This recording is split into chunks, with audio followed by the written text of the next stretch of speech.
예, 말씀은 창세기 37장 1절부터 11절까지 말씀입니다. 창세기 37장 1절부터 11절까지입니다. 야곱이 가나안 땅 곧 그의 아버지가 거류하던 땅에 거주하였으니 야곱의 족보는 이러하니라. 요셉이 17세의 소년으로서 그의 형들과 함께 양을 칠 때에 그의 아버지의 아내들 빌하와 실바의 아들들과 더불어 함께 있었더니 그가 그들의 잘못을 아버지에게 말하더라. 요셉은 논인을 얻은 아들이므로 이스라엘이 여러 아들들보다 그를 더 사랑하므로 그를 위하여 채색 옷을 지었더니 그의 형들이 아버지가 형들보다 그를 더 사랑함을 보고 그를 미워하여 그에게 편안하게 말할 수 없었더라. 요셉이 꿈을 꾸고 자기 형들에게 말하매 그들이 그를 더욱 미워하였더라. 요셉이 그들에게 이르되 청하건대 내가 꾼 꿈을 들으시오.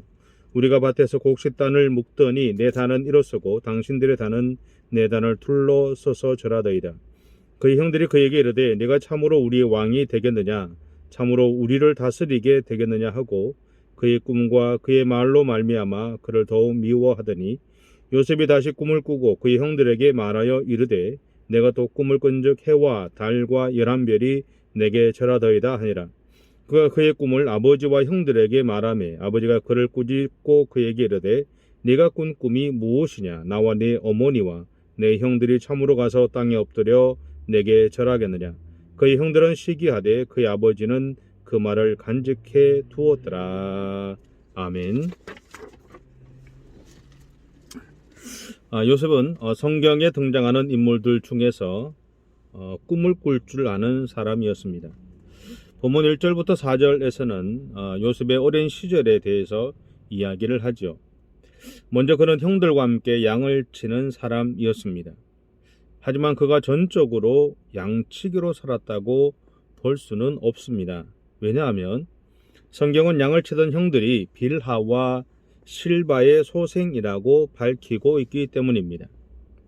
빌하와 실바는 각각 야곱의 두 아내였던 레아와 라헬의 몸종이었다가 그 여주인들이 서로를 향해 시기했던 결과로 야곱의 첩이 되었던 인물이었기 때문입니다. 그러기에 지금의 상황은 밖에서 양을 치던 야곱의 아들들은 첩의 자식들이었고 그 틈에서 라헬의 아들인 요셉이 끼어있는 형국이었던 것입니다. 다시 말해 빌하와 실바의 아들들이 주로 양을 치는 일을 했고 라헬과 레아의 자식들은 밖에서 양을 치는 일보다는 집안에서 머물러 있었던 것 같습니다. 그런데 유독 요셉이라는 아이는 이 빌하와 실바의 자녀들인 형들과 함께 양을 치는 것을 좋아했던 것 같이 보입니다. 그런데 형들 틈에 끼어서 양을 치는 놀이를 하던 요셉의 즐거움은 그가 아버지에게 형들에 대해서 고자질했던 결과로 더 이상 누릴 수 없게 되었습니다. 제가 여기에서 형들 틈에 끼어서 양을 치는 놀이를 하는 요셉이라고 표현했습니다. 그것은 앞에서 말씀드렸던 것처럼 주로 밖에서 양을 치는 험한 일은 첩의 자식들이 했던 것 같고요. 그 다음에 라헬과 레아의 자녀들은 집안에서 머물러서 조금은 덜 험한 일을 했던 것 같이 보였기 때문입니다.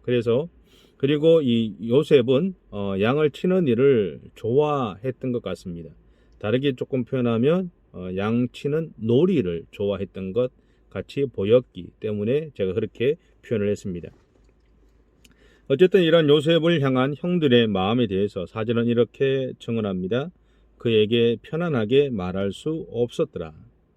이 부분을 유진 피터슨이 지은 메시지 성경에서는 이렇게 번역하고 있습니다.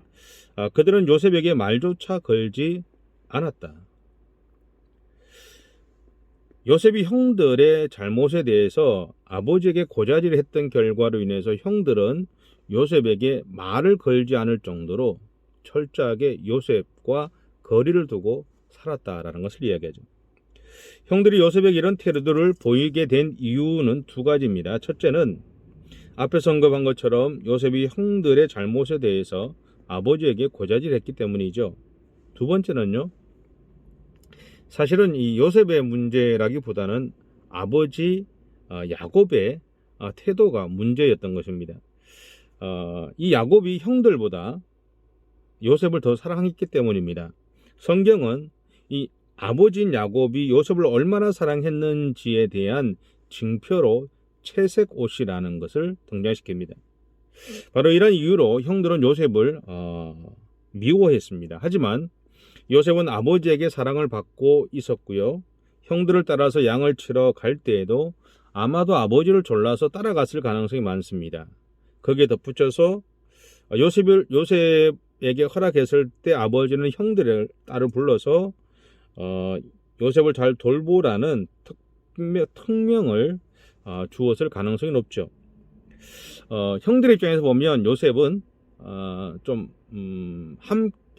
그들에게서 좀 귀찮은 존재, 뒤치다거리를 해야 되는 좀 그런 존재, 또 다르게 보면 아버지가 꼭 자신들을 감시하기 위해서 보낸 존재 같이 느껴졌을지도 모르지만, 그럼에도 불구하고 요셉은 자기가 아버지에게 사랑을 받고 또 아버지를 졸라서 양을 치는 일을 하고 또 형들을 따라가는 그 일들로 인해서 그는 행복한 시간들을 보냈던 것만은 분명한 것 같습니다.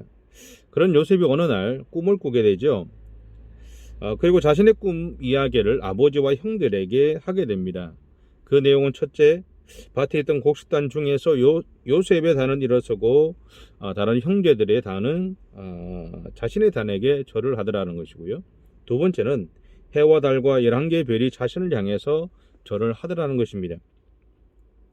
이런 꿈의 내용은 안 그래도 요셉을 좋지 않게 보고 있던 형들에게 마치 불난 집에 기름을 붓는 것 같은 역할을 했던 것 같습니다.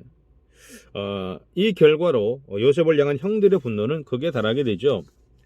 단순히 미워하는 것, 단순히 싫어하는 것에서 이제는 요셉을 죽여야 되는 존재로 그 형들이 인식하기 시작했다라는 겁니다. 그런데 11절은 이 이야기에 대한 여운을 남기고 있습니다. 그의 형들은 시기하되 그의 아버지는 그 말을 간직해 두었더라. 요셉의 인생은 하나님이 그에게 보여주신 바로 이 꿈을 전후로 완전히 다르게 펼쳐집니다. 분명히 하나님이 꿈을 주셨음에도 불구하고 그의 인생은 찬란한 대로에서 앞이 보이지 않는 오솔길과 같은 그런 길로 바뀌었다라는, 그런 먼저 형들에 의해서 구덩이에 던져져서 죽임을 당할 상황에 처하게 됩니다. 하지만 그날따라 평소에 함께하지 않았던 장자 르우벤에 의해서 생명을 보존할 수 있는 가능성이 열렸죠. 그리고 유다에 의해서 마침 지나가던 상인들에게 팔려가게 됩니다. 그래서 그가 팔려갔던 곳이 바로 애굽 왕의 신하였던 친위대장 보디발의 집이었습니다. 그는 이 보디발의 집에 노예로 팔려갔던 것입니다.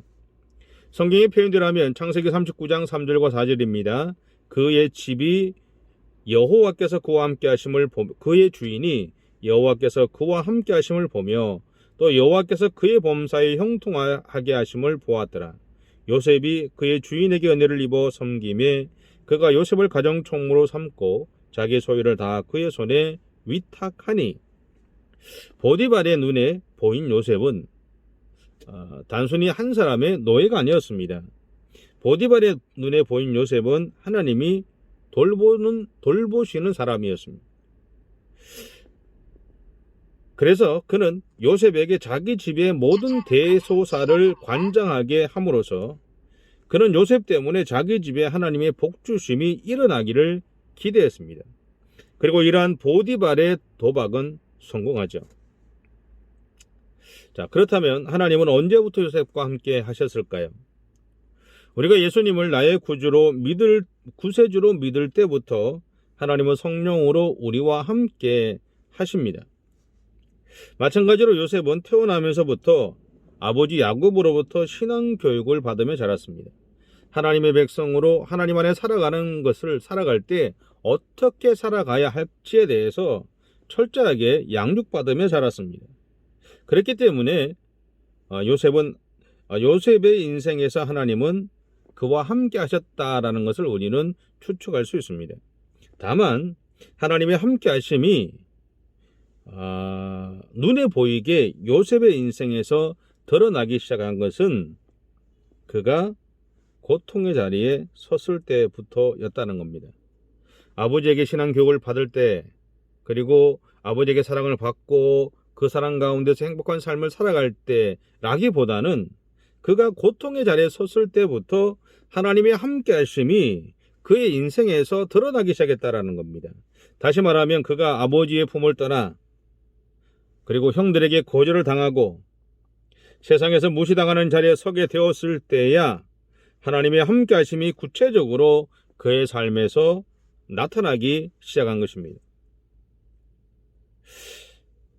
물론 이 시기에 또 그의 인생에 있어서 그가 행복했는지는 모르겠습니다. 하지만 분명한 것은 하나님이 그와 함께 하셨다라는 겁니다.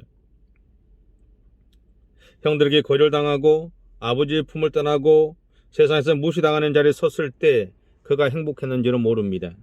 그러나 하나님이 그와 함께 하셨다는 것만은 분명하죠.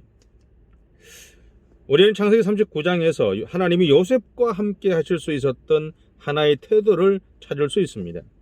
그것은 보디발의 아내가 자신과 동침하기를 요청하는 장면에서였습니다.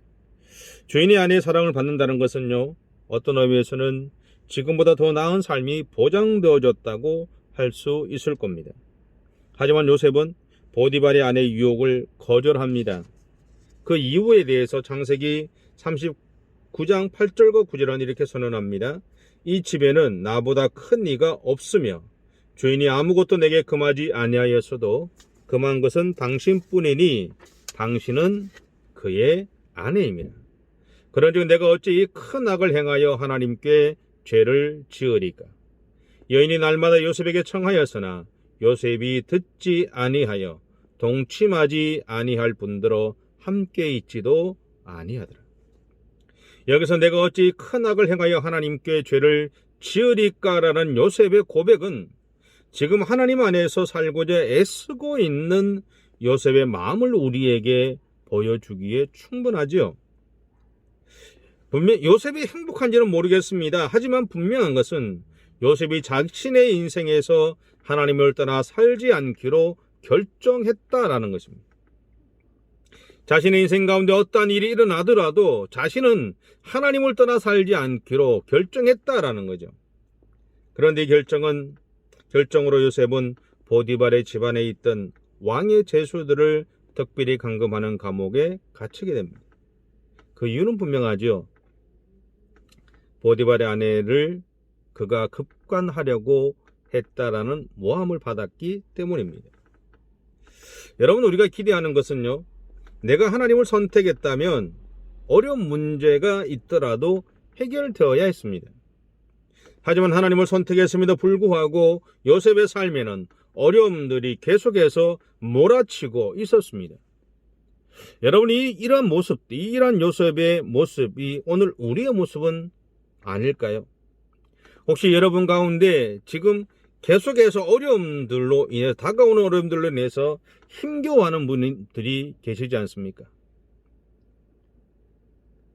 그분들에게 제가 부탁하고 싶은 것은요,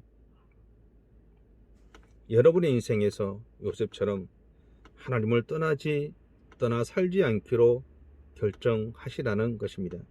말씀을 계속 이어가겠습니다. 저는 내가 하나님 편에 서려고 했음에도 불구하고 어려움들이 계속 몰아칠 때 더 이상 행복해 하지 않는 제 자신의 모습을 너무나 많이 보아왔습니다. 그래서 어려움을 계속 당하고 있는 요셉을 보면서 그에게서 행복함이 많이 상실되지 않았을까 하는 생각도 해보게 되었습니다. 그런데 그렇게 많은 어려움 가운데 있으면서도 요셉은 계속해서 하나님의 편에 서 있으려고 부단히 노력했습니다. 이러한 요셉의 결정에 하나님은 응답하시지요. 하나님이 요셉과 함께 하심을 세상이 보게 하신 것입니다. 하나님이 요셉과 함께 하심을 세상이 보게 하심으로 하나님은 요셉의 결정에 대해서 응답하셨습니다. 그리고 보디발의 집안에 있던 감옥에서 만났던 술관원에 의해서 애굽 왕 바로의 꿈을 해석해 주는 길이 그에게 열렸습니다. 이 만남은 그가 애굽의 총리로 발탁되게 했습니다. 그리고 그는 유례없는 흉년의 시간을 보내고 있던 애굽과 주변 나라들이 살아갈 수 있는 길을 열게 만듭니다. 더 나아가 하나님은 형들이 양식을 찾아서 애굽을 찾아왔을 때 형들에게 절을 받게 했죠. 그리고 아버지와 어머니로부터 존중도 받게 하셨습니다. 여러분, 이 순간 꿈이 현실이 된 것입니다. 요셉의 꿈이 현실이 된 것입니다. 하나님이 요셉에게 주셨던 그 꿈이 단순하게 꿈으로만 머물러 있던 것이 아니라 요셉의 인생에서 현실이 되게 하신 것입니다. 하지만 그 시간 동안 요셉은 참으로 많은 것들을 겪어야 했습니다.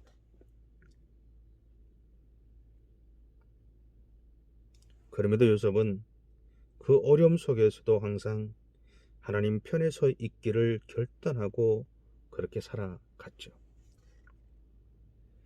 여러분, 우리의 인생에서도 하나님이 우리 각자에게 주셨던 꿈은 반드시 현실이 되게 하십니다. 물론 그 과정 안에서 우리에게는 좋은 일만 생길 수도 있습니다. 탄탄대로와 같은 인생이 열릴 수도 있고요. 요셉처럼 참 많은 수많은 일들을 겪게 하실 수도 있습니다. 내가 하나님을 선택했음에도 불구하고 내 인생 가운데 어려움을 겪을 수도 있고 순탄할 수도 있습니다. 근데 우리 인생 가운데 순탄하던 어려움을 겪던 분명한 것은 항상 하나님 편에 서 있어야 한다는 것입니다. 하나님이 꿈을 주셨을 때, 그리고 아버지 야곱의 사랑을 받으며 특별한 존재처럼 대우받으며 자랐을 때 요셉은 얼마나 행복했겠습니까? 하지만 하나님은 요셉을 거기에 머물러 두기를 원하지 않으셨습니다. 하나님은 요셉이 단순히 행복함에 빠져 살아가기를 원하지 않으셨던 것이죠. 그 대신 요셉을 온전한 하나님의 사람으로 세우기를 원하셨습니다. 그리고 그를 통해 세상을 살리고자 하셨던 것입니다. 여러분, 우리는 우리의 문제만을 보지만 하나님은 우리의 문제만이 아닌 우리를 통해서 세상 전체를 바라보고 계신다는 사실들을 기억하십시오. 우리가 아무리 답답해하고 우리가 아무리 힘들어해도 하나님은 그 큰 경영의 플랜 속에서 우리의 삶을 이끌어 가시는 겁니다. 하지만 어쨌든 하나님의 만지심은 요셉에게 수많은 어려움의 시간을 보내게 했고요. 그 고통 속에서 하나님을 만나게 하셨습니다. 이것은 비단 요셉만의 삶은 아니죠. 우리가 살아가는 인생이라는 여정 속에서도 우리를 향해 이렇게 일하시는 하나님의 손길과 마음과 우리가 막닥뜨릴 때가 있습니다. 그 순간 우리는 그것이 하나님의 마음인 것을 알죠. 또한 하나님의 일하심이 있음도 압니다. 하지만 우리가 겪어내야 할 그 현실이 너무나 아픈 겁니다. 그래서 우리는 그 현실을 피하고 싶어 하고요. 그 현실이 빨리 지나가기를 하나님 앞에 요청하고 때로는 그것을 부정하기도 합니다. 내가 무너지지 않게 하기 위해서, 내가 약함을 드러내고 싶지 않아서 우리는 그런 일들을 행합니다. 하지만 여러분도 우리가 겪어야 될 그 현실이 너무나 아프다고 해도 그때 그 현실 앞에서 좌절하지 마십시오. 요셉처럼 하나님을 믿고 전진하십시오. 아무것도 눈에 보이지 않는 수많은 시간을 보낸다 하더라도 하나님을 믿고 전진하십시오. 하나님의 편에 서 계십시오. 하나님을 선택하기로 결정하고 살아가십시오. 여러분, 요셉을 보십시오. 하나님은 반드시 이기게 하십니다. 우리가 하나님을 볼 때 하나님은 우리를 이기게 하시고 우리의 삶에 하나님의 놀라운 역사들을 일으켜 주십니다. 그 하나님 바라보면서 믿음의 길을 가는 저와 여러분의 삶이 되시기 바랍니다. 기도하겠습니다. 사랑의 주님, 감사합니다. 연약한 우리들을 사랑해 주시고 하나님의 은혜 가운데 우리의 삶을 인도해 주심에 감사를 드립니다. 주님, 어쩌면 우리의 인생이 요셉처럼 수많은 일들을 겪어내야 되는 인생의 여정 가운데 우리가 있는지도 모르겠습니다. 때로는 아무런 어려움 없이 순탄한 대로와 같은 인생의 길을 가는지도 모르겠습니다. 왜 나여야 합니까? 왜 내가 그런 길을 가야 됩니까? 라고 질문할 수밖에 없는 삶을 살아갈 때가 참 많습니다. 주님, 그 모든 시간들 속에서 오늘 요셉의 이야기에서 보듯이 우리는 요셉처럼 하나님 편에 서 있기로 결정하고 하나님을 믿고 신뢰하며 믿음의 경주를 달려갈 수 있도록 하나님이 인도해 주옵소서. 하나님이 우리 인생 가운데 어떻게 응답하실지, 어떻게 열어가실지 그것을 주판 계산기로 두들기는 것이 아니라